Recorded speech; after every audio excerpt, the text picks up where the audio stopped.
Hey guys, how y'all doing? I'm here to give you guys my recap on the new episode of Assassination Classroom, second season, episode 18, or you could call it Ansatsu Kyoushitsu, second season. Now, this episode adapted chapters 148 to a certain page on chapter 150. Now, I will say this though, they did a nice job on the scenes here and there, but I still prefer the manga no matter what. So, goes to tell you that they did a nice job, but not to a point where I'm actually, woohoo, that kind of thing, you know? So, if anything else, let's just get this started. Okay, at the beginning of the episode, of course, it plays a recap, and we have to it that Nagisa did take out Nakamura, Terasaka, and whoever else was with him, you know? And it seems like everything seems to be in place here and there. And we have to it that our buddies, on the other hand,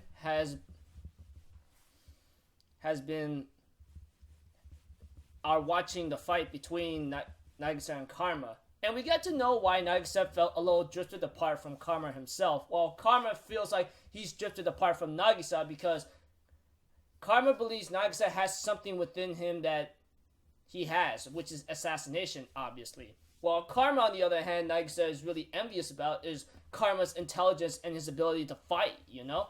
Which is a very crazy combination, you know, to study and fight. You know, that's like something that people would tend to want to work on, especially when it comes to that.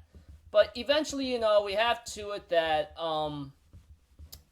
Nagisa takes on Karma's offer to take him on one-on-one with the knife, hand-to-hand combat martial arts. This is due to the fact Karma called him out. Nagisa, on the other hand, decides to take on that offer due to the fact that no one's going to accept that loss if he just shot him like that. And I think I could feel the same way, you know?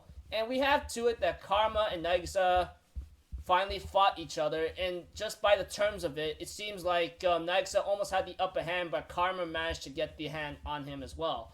But eventually it ends off with to a fist-to-fist blow fight, each of them going back and forth, Karma and Nagisa taking blow to blow from each other no matter what.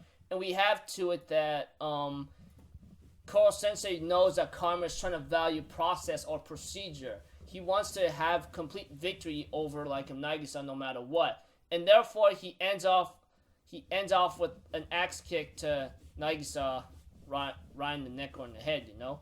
And by that time we have to it that Karma would never forget the memories of what he had in the classroom, you know, especially with Koro Sensei, but he still wants to kill him because he believes it is the right way, and therefore he wants to deal the killing blow. But Nagisa, on the other hand, dealt the clap stun technique, which is his signature move. Like we all know, he earned that stun technique in first season, and therefore Karma was ready for it, but apparently Nagisa made him think like it's the knife that he's going for, and then he ends up getting him in a triangle choke, which is something that Koro Sensei realizes that Nagisa sacrificed all of his assassination just to deal the killing blow with his martial arts, and that's a triangle choke.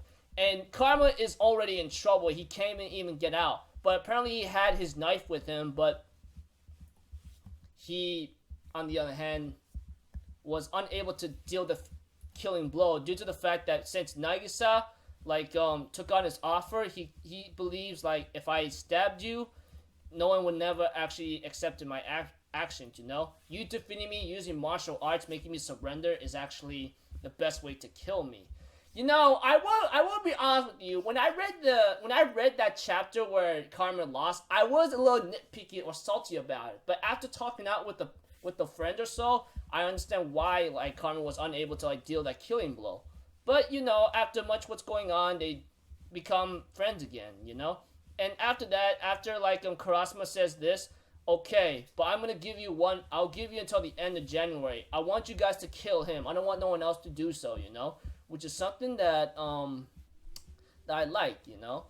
And we have to it that it plays the credits after Karasuma talks to him about it, and I gotta say that was an early credit song play. But after that, after the credits, they go into the pages with chapter 150 where they're trying to find some research. However, Richan or Ritsu, on the other hand, managed to do all the info dumping and grabbing, you know. And this became pretty tense and crazy in a certain sense. And we have to it that they're gonna grab the information, but with Carl Sensei's help or something, they decided that they're gonna fly to the freaking space station, which is pretty hectic and funny at the same time. So yeah, I gotta say I actually enjoyed this episode.